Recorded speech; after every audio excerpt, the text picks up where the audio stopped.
It's the world's largest shake table facility,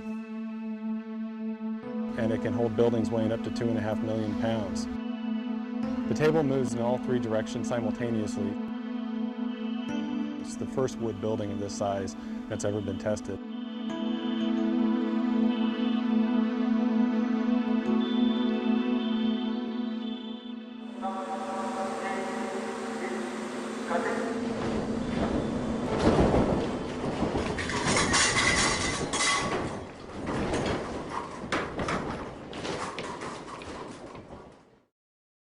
The entire project is called the Niecewood Capstone Test, a project funded by the National Science Foundation. The project is led by Colorado State University, and Simpson was a close technical collaborator. The popularity of mid-rise wood frame construction has soared in urban areas, and so there's not a lot of information on how to design those types of structures. So the information gathered from this testing is going to be absolutely critical. The condominium tower was built as a actual condominium would be constructed with 23 1- and 2-bedroom living units. We're testing a 7-story, 23,000 square foot, 800,000 pound building in 3 dimensions. This collaboration with all the folks involved is really going to culminate in a test that's going to show how our products perform in a very severe seismic event. The forces of an earthquake on a structure of this size create a lot of secondary forces inside of the building, and the only way to hold those forces together is with connectors such as the ones that Simpson Strong Tie makes and provides. In this building, we have a wide variety of Simpson Strong Tie products, from large hold-down rods that run 7 stories up to the roof, known as ATS, or anchor tie-down system. We have a number of shear transfer elements in here, and straps and the floor plates to help tie the floor plates to the shear walls. In short, we're building what we call a complete load path.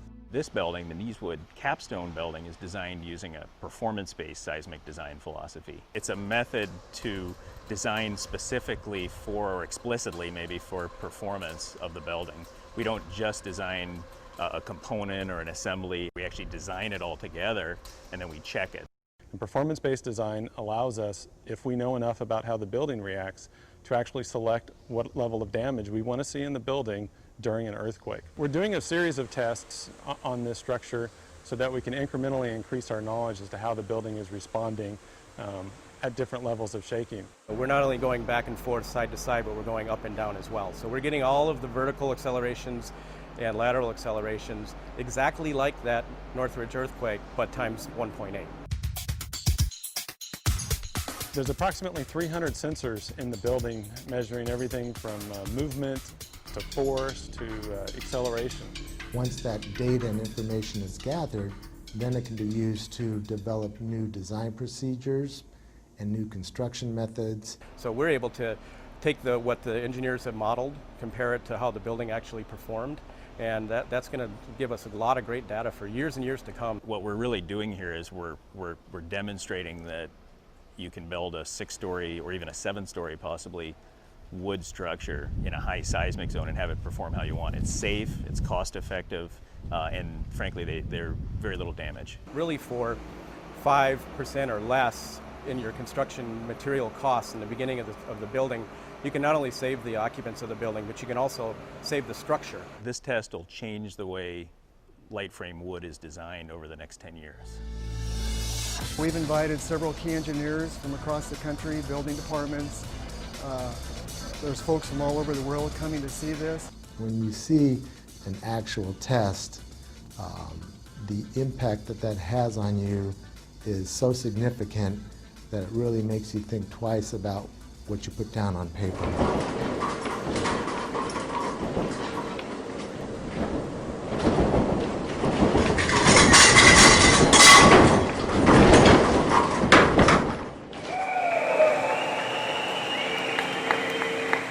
Everything in it worked.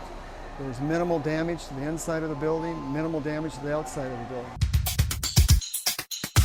I would say that this testing really does validate the performance-based design concepts developed at the various universities involved in this project. It's phenomenal that we can have a test of this size and magnitude of a building like this and actually get some real test data. Simpson never forgets, and they're always trying to make sure that they're really providing what the structural engineering and construction community needs.